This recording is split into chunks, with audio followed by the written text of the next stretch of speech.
ये कहानी सुरेश की है। सुरेश एक टैक्सी ड्राइवर था। वो दिन और रात टैक्सी चलाकर अपने परिवार की ज़रूरतों को पूरा करता था। बहुत मेहनती था। एक रात उसके साथ एक ऐसी अनहोनी हुई जिसके बाद वो आज भी उस बात को भुला नहीं है। रात का समय था। रात के करीबन 11:30 हो रहे होंगे। मानसून का मौसम था। ठंडी हवा चल रही थी और अचानक तेज़ बारिश होने लगी। बिजली ज़ोर ज़ोर से कड़कने लगी। वो माहौल जैसे थोड़ा डरावना सा हो गया था। उस अंधेरे में थोड़ी थोड़ी दूर की भी चीज़ें नज़र नहीं आ रही थी। खूबसूरत से दिल्ली में रहने वाला सुरेश अब उसको वो नज़ारा थोड़ा डराने लगा था। वो पहली बार इतना लेट हो गया था घर के लिए।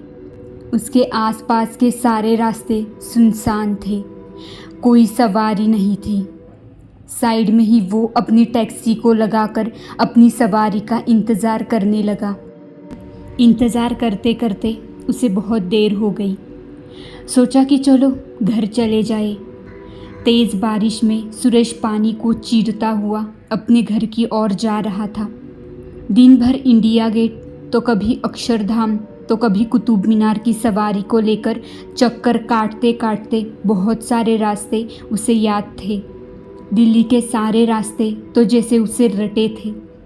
उसके जितना उन रास्तों को कोई नहीं जानता था। लेकिन आज वो सारे रास्ते उसे बहुत लंबे लग रहे थे। काफ़ी दूर चलने के बाद हाईवे के पास उसे थोड़ी दूर पर एक आदमी नज़र आता है। वो आदमी थोड़ा लंगड़ा रहा होता है और उस टैक्सी को रोकने के लिए वो हाथ दिखा रहा होता है। सुरेश मन में सोचता है शायद अब उसे एक सवारी मिल गई है। सुरेश उस बूढ़े आदमी को देखकर बहुत खुश हुआ था। बहुत देर के बाद उसे एक सवारी जो मिली थी। सुरेश अपनी टैक्सी को रोकता है तो उसे वो बूढ़ा आदमी मिलता है और कहता है कि मुझे थोड़ी दूर जाना है। इस बारिश में मुझे कोई सवारी भी नहीं मिल रही है। अगर आप छोड़ दोगे तो अच्छा रहेगा। सुरेश उस आदमी को बैठा लेता है। वो दोनों पूरे रास्ते भर एक दूसरे से बातें कर रहे थे। लेकिन थोड़ी देर के बाद वो आदमी बिल्कुल चुपचाप सा हो गया और बेचारा सुरेश ही बात कर रहा था। फिर सुरेश उसे छोड़ने के लिए बहुत दूर तक आ गया था। लेकिन सुरेश के हर बार पूछने पर वो आदमी उससे बोलता था कि थोड़ी ही दूर और है। सुरेश के बार बार पूछने पर भी वो आदमी बार बार वही जवाब दे रहा था कि थोड़ी दूर और है। अब सुरेश को बहुत गुस्सा आने लगा था कि तभी वो अपनी टैक्सी को रोक देता है और उस बूढ़े आदमी को उसी बारिश के मौसम में ज़बरदस्ती उतार देता है और उसे अपने पैसे मांगता है। वो बूढ़ा आदमी अपनी जेब से कुछ पैसे निकालता है और सुरेश को देने लगता है। सुरेश के मांगने पर वो आदमी जो पैसे दे रहा था वो पैसे बहुत कम होते हैं, जिन्हें देखकर सुरेश को और गुस्सा आता है और कहता है मुझे इतनी देर से थोड़ी दूर चलो बोल बोल कर इतनी दूर ले आए हो और तुम्हारे जेब में पूरे पैसे भी नहीं है।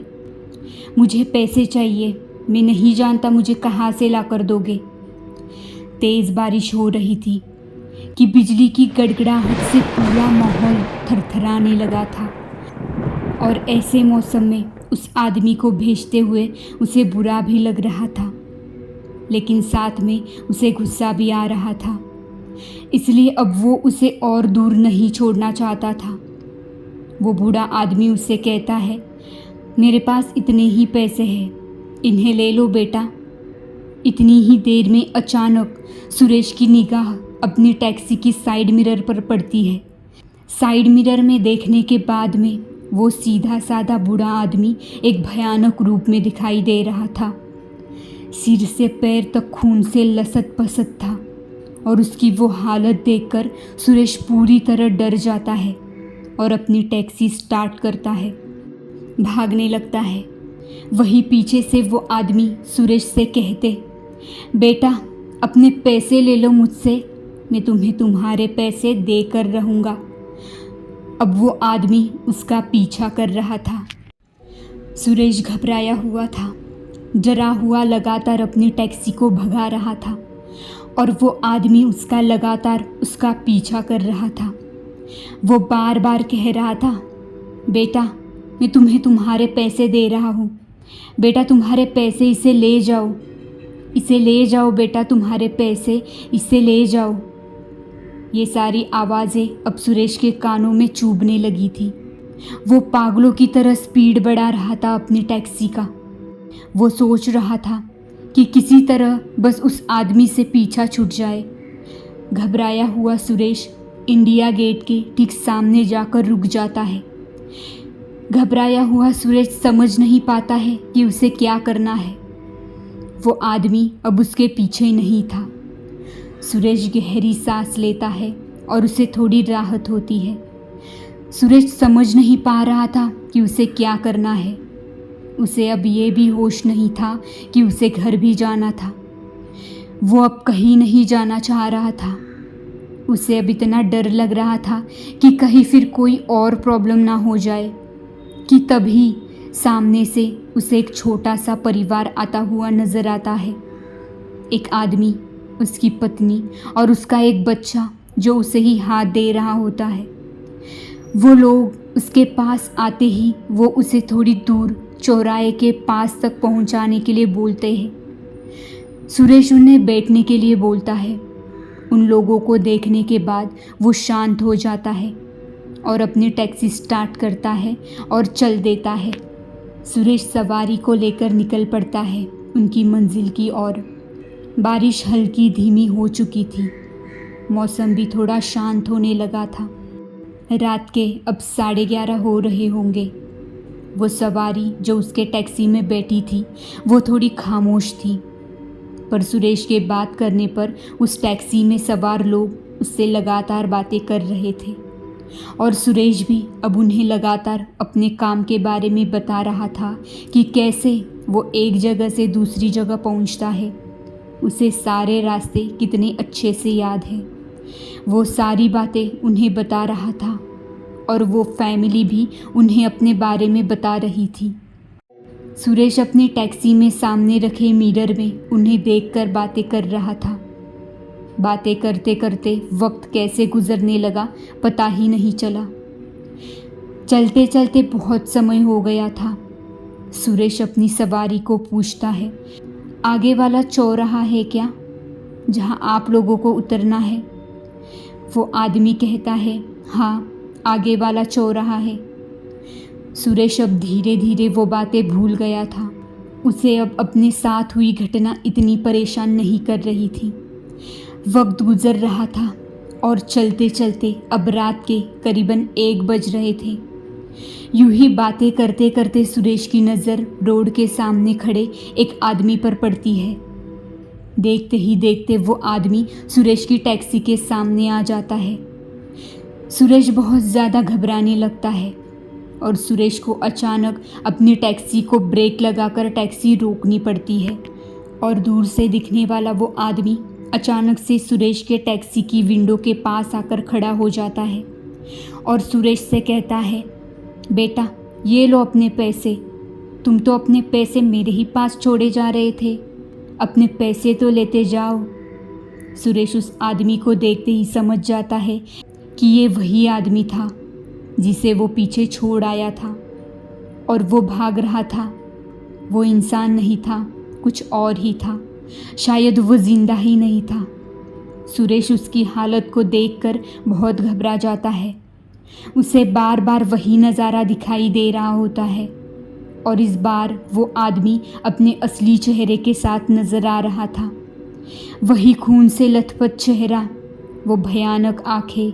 अब सुरेश को सब ठीक से दिखाई दे रहा था, सब कुछ दिखाई दे रहा था। सुरेश ने खुद को संभाला और अपनी टैक्सी भगाने लगा। कुछ इतनी तेज से अपनी टैक्सी चला सकता था वो चला रहा था। पीछे बैठी सवारी उससे बार बार पूछ रहे थे कि आखिर वो आदमी है कौन जो आपके पीछे पड़ा है। सुरेश बोला, मैं सब कुछ बताऊंगा, बस आप लोग शांत हो जाओ। सुरेश लगातार अपनी टैक्सी को तेज़ी से चलाकर आगे बढ़ाने में लगा था। वहीं दूसरी ओर वो आदमी बार बार सुरेश की टैक्सी के सामने आ रहा था।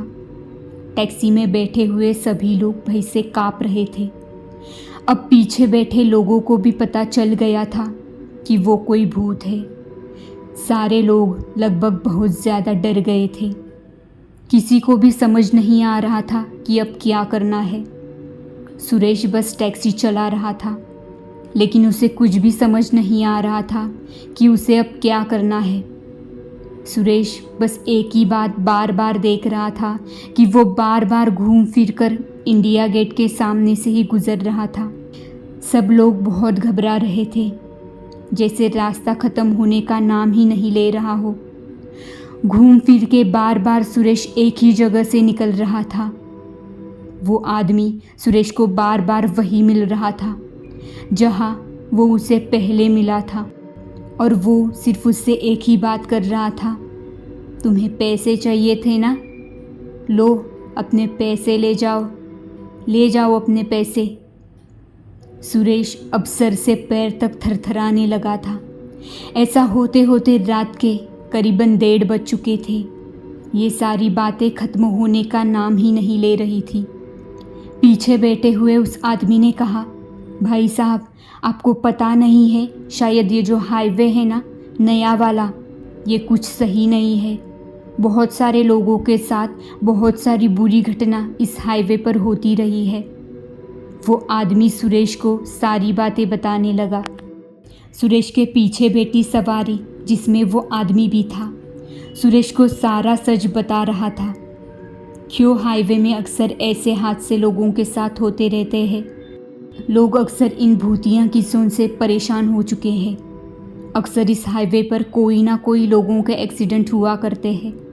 और ये जो आदमी आपको दिख रहा है, ये पिछले 6 महीने पहले ही मर चुका है, क्योंकि मैंने उसके बारे में न्यूज़पेपर पर पढ़ा था। ये बिल्कुल वैसे ही दिखता है। इसका भी किस्सा बड़ा मशहूर है। ये अक्सर लोगों को पहले मिलता है, उनसे मदद मांगता है, फिर उन्हें पैसे देने के लिए उनके पीछे भागता है। अपने लिए बुरी किस्मत तो ये है कि हम भी उसके चुंगल में फंस गए हैं। पता नहीं अब हम जिंदा बचेंगे कि नहीं। पीछे बैठे उस आदमी की बात सुनकर सुरेश और भी ज़्यादा डरा हुआ हो गया, और उसे ये सब बर्दाश्त नहीं हो रहा था। वो बिना सोचे समझे अपनी टैक्सी को चलाए ही जा रहा था। आगे चलते चलते अचानक सुरेश की टैक्सी रुक जाती है, मानो कोई खराबी सी आ गई हो। सारे लोग घबराए हुए थे। सुरेश इतना ज़्यादा घबराया हुआ था कि वो कुछ करता उससे पहले ही उसे एक अजीब सा आभास होने लगा। वो अपने सामने एक आदमी आता हुआ देख रहा था। वो उसे गौर से देख रहा था कि तभी अचानक एक एक करके बहुत सारे लोग उसे अपनी टैक्सी की तरफ आते हुए नजर आने लगे।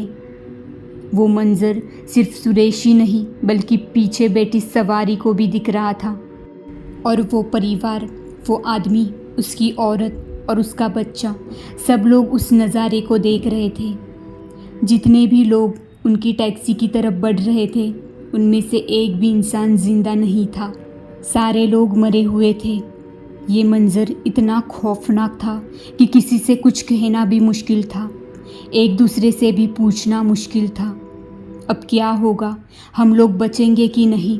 उन लोगों की सांसें ऊपर की ऊपर और नीचे की नीचे होकर रह गई।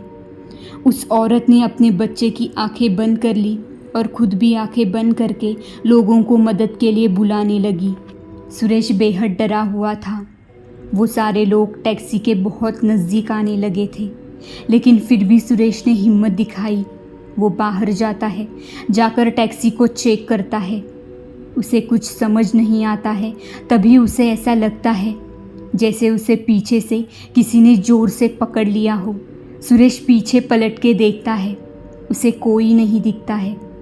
यहाँ तक कि वो सारे लोग जो उसे गौर से देख रहे थे, उसकी ओर बढ़ रहे थे, उनमें से कोई भी वहाँ मौजूद नहीं था। सारे लोग कहीं मानो गायब से हो गए हो।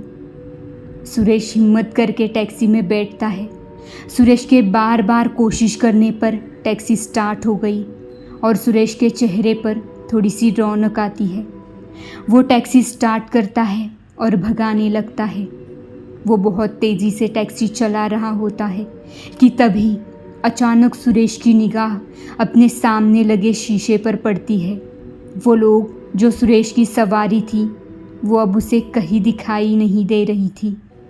सुरेश पीछे पलट कर देखता है पर फिर भी उसे कुछ नहीं दिखता है।